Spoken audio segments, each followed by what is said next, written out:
বিশ্বকাপের আগে ব্রাজিলের জন্য সবচেয়ে বড় প্রস্তুতি ম্যাচ হতে চলেছে ফ্রান্সের বিপক্ষে। আর এই ম্যাচে ব্রাজিলকে যদি ভালো কিছু করতে হয় তাহলে তাদের মিডফিল্ডকে জ্বলে উঠতে হবে। ফ্রান্সের বিপক্ষে ব্রাজিলের মিডফিল্ডে ব্রাজিলের ট্যাকটিক্স কেমন হতে পারে আজকের ভিডিওতে সে সম্পর্কে আলোচনা করব। যারা চ্যানেলে নতুন আছেন অবশ্যই সাবস্ক্রাইব করে দিন, পাশের বেল বাটনটি অন করতে ভুলবেন না। চলুন শুরু করা যাক। দেখুন, বিশ্বকাপের ঠিক আগে ফ্রান্সের মতো একটা দলের বিপক্ষে ব্রাজিলের ম্যাচ ব্রাজিলের প্রস্তুতির জন্য সবচেয়ে ভালো একটা সুযোগ হতে পারে। তবে এই ম্যাচেও ব্রাজিল পাচ্ছে না তাদের পূর্ণ শক্তির স্কোয়াড। ব্রাজিল পাচ্ছে একের পর এক ইনজুরির খবর, এবং এই ইনজুরির লিস্ট আরও বেশি লেন্দি হবে কিনা সেজন্য আমাদের অপেক্ষা করতে হবে আরও কয়েকটা দিন। ফ্রান্স এবং ক্রোয়েশিয়ার বিপক্ষে ব্রাজিলের ম্যাচের জন্য আগামী 16 মার্চ ব্রাজিল জাতীয় দল ঘোষণা করবেন কার্লো আনচেলত্তি। এর আগে আরও বেশি ইনজুরি হয় কিনা সেদিকে আমাদের দৃষ্টি থাকবে। ব্রুনো গিমারেজ ইনজুরির কারণে এপ্রিল পর্যন্ত ছিটকে গিয়েছেন। রদ্রিগো এসিএল ইনজুরির কারণে বিশ্বকাপ থেকেই ছিটকে গিয়েছেন। অপরদিক দিয়ে আলেকজান্ডার রিবেরো ইনজুরির মধ্যে রয়েছেন। আরও কয়েকটা প্লেয়ারও ইনজুরি লিস্টে নিজেদের নাম করে নিয়েছেন। ডিফেন্সে এডান মিলিটাওকে ব্রাজিল পাচ্ছে না, তারও রিকভার করতে এপ্রিল পর্যন্ত সময় লেগে যাবে। সো ব্রাজিলের সমস্যা।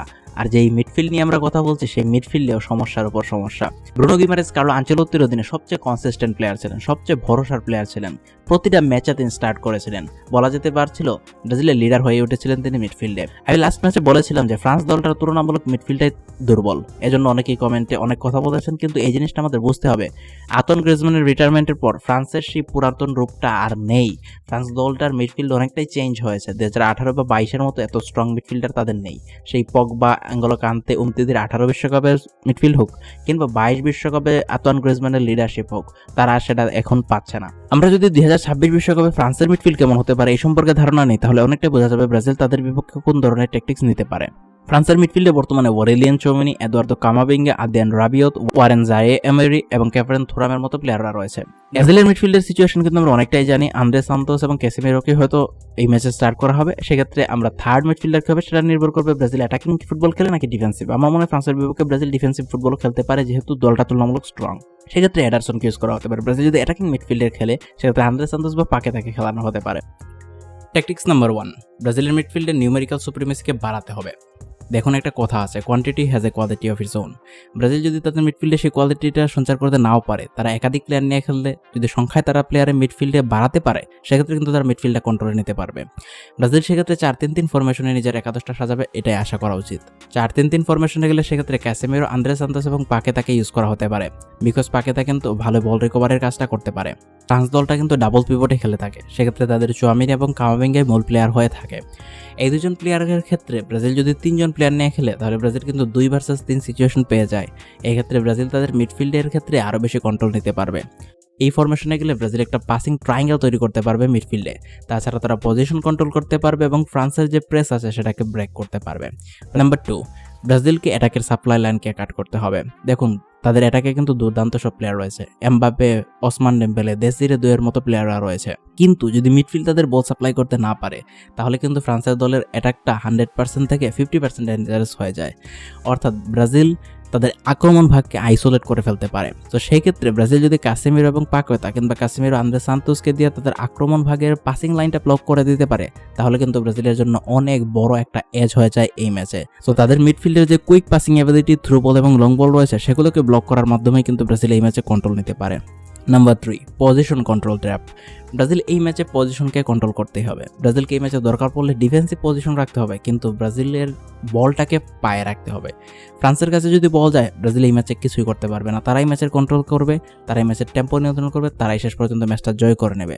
কিন্তু ব্রাজিল যদি নিজেদের পায়ে বল রাখতে পারে, পজিশনটা রাখতে পারে, তাহলে এই ম্যাচে কিন্তু অনেক কিছু চেঞ্জ হয়ে যাবে। পজিশন কন্ট্রোলের ক্ষেত্রে ব্রাজিল বিল্ড আপ করতে পারে সেন্টার ব্যাক থেকে ক্যাসেমিরো থেকে পাকেতা, তারপর তারা আক্রমণে যেতে পারে। সেক্ষেত্রে ব্রাজিল নিজেদের আক্রমণে বলটা লুজ করলে সেখান থেকে রিকভারির ক্ষেত্রে এক্সট্রা প্রেসিংয়ের দিকে জোর দিতে পারে। ফ্রান্স যখন প্রেসে আসবে তখন তাদের প্রেসকে ব্যাক করতে হবে এবং সেখান থেকে কিন্তু ফাস্ট কাউন্টার অ্যাটাকিং স্পেস তৈরি করতে হবে। সেক্ষেত্রে ব্রাজিলের মিডফিল্ডকে বল সাপ্লাই করতে হবে, বিশেষ করে থ্রু পাস এবং লং পাসে।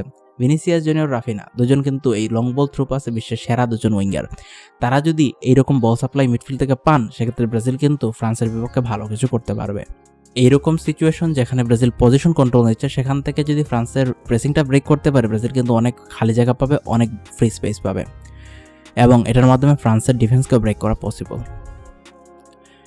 ব্রাজিলের ট্যাকটিক নম্বর 4, কামাভিঙ্গার উপর প্রেস করা। হ্যাঁ, কামাভিঙ্গা কিন্তু দুর্দান্ত একজন প্লেয়ার, বিশেষ করে আক্রমণ ভাগের সাথে সমন্বয়, বলকে স্ন্যাচ করার এবিলিটি, রিকভারির মাধ্যমে প্রতিপক্ষ আক্রমণের ক্ষেত্রে তাদের নিজেদের দলকে অনেক বেশি হেল্প করা, এইসব কিছুতে কিন্তু কামাভিঙ্গা দুর্দান্ত। কিন্তু কামাভিঙ্গা যখন প্রেশার সিচুয়েশনে পড়ে সে অনেক বেশি মিস্টেক করে। আমরা কিন্তু রিয়াল মাদ্রিদের হয়ে দেখেছি, যখন সে প্রেশার সিচুয়েশনে পড়ে কিংবা এক্সট্রিম হাই প্রেসে পড়ে সে কিন্তু মিসপাস করে, সেই মিসপাসগুলো থেকে কিন্তু রিয়াল মাদ্রিদ গোল কনসিড করে। আর ব্রাজিলকে সেইটাই ট্যাকটিক্স করতে হবে, সেক্ষেত্রে পাকেতা কিংবা আন্দ্রে সান্তোসকে দিয়ে কামাভিঙ্গার উপর অনেক বেশি প্রেশার তৈরি করতে হবে যাতে সে মিসপাস করে এবং সেগুলো থেকে ব্রাজিল যে বলগুলো পাবে সেখান থেকে ব্রাজিল কিন্তু আক্রমণে গোল করতে পারে। তাছাড়া কামাভিঙ্গা যেহেতু মিডফিল্ড এবং ডিফেন্সের মধ্যে তাদের সমন্বয়ে ভূমিকাটা পালন করে, ডিফেন্সিভ মিডফিল্ড এবং অ্যাটাকিং মিডফিল্ডের অনেকটা মিক্সচার, সেক্ষেত্রে কামাভিঙ্গাকে কন্ট্রোল করা কিন্তু ব্রাজিলের জন্য সবচেয়ে বড় কি পয়েন্ট হতে পারে। আর কামাভিঙ্গার বিপক্ষে আরেকটা ট্যাকটিক্স ব্রাজিল নিতে পারে, সেটা হচ্ছে ট্রায়াঙ্গেল তৈরি করে কামাভিঙ্গাকে মার্ক করা, অর্থাৎ কামাভিঙ্গার বিপক্ষে ম্যান মার্কিং না করে কামাভিঙ্গার বিপক্ষে জোনাল মার্কিং করা। এটা ব্রাজিলের জন্য একটা বড় চয়েস হতে পারে। লাস্ট ট্যাকটিক্স ব্রাজিলকে এটা বুঝতে হবে, তাদের বিপক্ষে ব্রাজিল কিন্তু ইউথ ভার্সেস এক্সপিরিয়েন্সের একটা লড়াই খেলছে। তাদের যে মিডফিল্ডটা সেটা অনেকটা ইয়ং, অপর দিক দিয়ে ব্রাজিলের মিডফিল্ডে ক্যাসিমিরোর মতো এক্সপিরিয়েন্স প্লেয়ার রয়েছে, পাকেতার মতো এক্সপিরিয়েন্স ক্যাম্পেনার রয়েছে। সো ব্রাজিলকে এই এক্সপিরিয়েন্সটা কাজে লাগাতে হবে। সো এই ম্যাচে যদি ওভারঅল আমি সিচুয়েশন চিন্তা করি, তা সেক্ষেত্রে কিন্তু ফ্রান্স কাউন্টার অ্যাটাকিং বেস ফুটবলই খেলে থাকে বর্তমানে, সো সেটা তারা কন্টিনিউ করবে। তবে যদি তারা মিডফিল্ডে কন্ট্রোল নিতে পারে তাহলে কিন্তু তারা ডমিনেটিং ফুটবল খেলবে, ব্রাজিলের জন্য সিচুয়েশনটা খারাপ হয়ে যাবে।